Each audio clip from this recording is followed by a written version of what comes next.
Most awaited project Rajamouli Mahesh బాబుతో తీయబోతున్న movie. ఈ movie గురించి అనౌన్స్ చేసి చాలా డేస్ అయింది, కానీ ఇంతవరకు ఈ మూవీ షూటింగ్ కూడా స్టార్ట్ కాలేదు.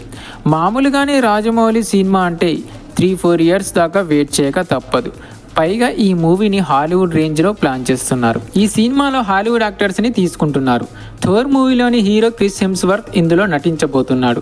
అతని రెమ్యునరేషనే 200 కోట్లకు పైగా ఉంటుంది. ఇక ఇందులో హీరోయిన్గా కూడా హాలీవుడ్ యాక్ట్రెస్నే అనుకుంటున్నారని టాక్. చియాన్ విక్రమ్ ఇందులో విలన్గా చేయబోతున్నాడు. ఇక ఇందులో ఇంకో ఇంట్రెస్టింగ్ మ్యాటర్ ఏంటంటే, టైటానిక్, అవతార్ లాంటి గొప్ప చిత్రాలు తీసిన దర్శక ధీరుడు జేమ్స్ కెమెరన్ ఈ మూవీలో భాగం కాబోతున్నాడు. ఈ మూవీని జేమ్స్ కెమెరన్ ప్రజెంటింగ్ చేయబోతున్నాడు. పెద్ద పెద్ద హాలీవుడ్ సంస్థలతో ఈ మూవీని కనెక్ట్ చేయడానికి ట్రై చేస్తున్నారు. సో అందుకే ఈ మూవీ షూటింగ్ లేట్ అవుతుంది. హాలీవుడ్ నిర్మాణ సంస్థతో డీల్ కుదిరాక ఈ మూవీని స్టార్ట్ చేస్తామని రాజమౌళి చెప్పుకొచ్చాడు. మరి రాజమౌళి ఏ రేంజ్లో ప్లాన్ చేశాడు అనేది ఊహించడం కష్టం. కానీ రాజమౌళి అవుట్పుట్ ఎలా ఉంటుందో తన గత సినిమాలను చూస్తే అర్థమైపోతుంది. ఈ మూవీ కోసం మహేష్ కూడా ఎన్నడూ చూడని లుక్లో కనిపించబోతున్నాడు. ఇంతవరకు మహేష్ బాబు లాంగ్ హెయిర్తో, లాంగ్ బియర్డ్తో కనిపించింది లేదు.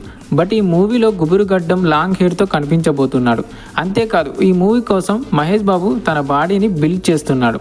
ఎప్పుడు స్లిమ్గా కనిపించే మహేష్ బాబు మొదటిసారిగా రాజమౌళి పుణ్యమాని కండల వీరుడిగా దర్శనం ఇవ్వబోతున్నాడు. ఇక మహేష్ బాబు ఫ్యాన్స్కి ఈ మూవీతో వాళ్ళ కళ నెరవేరుతుంది. ఎంత లేదన్నా ఈ మూవీ కోసం మరో 3 ఇయర్స్ వరకు వెయిట్ చేయక తప్పదు.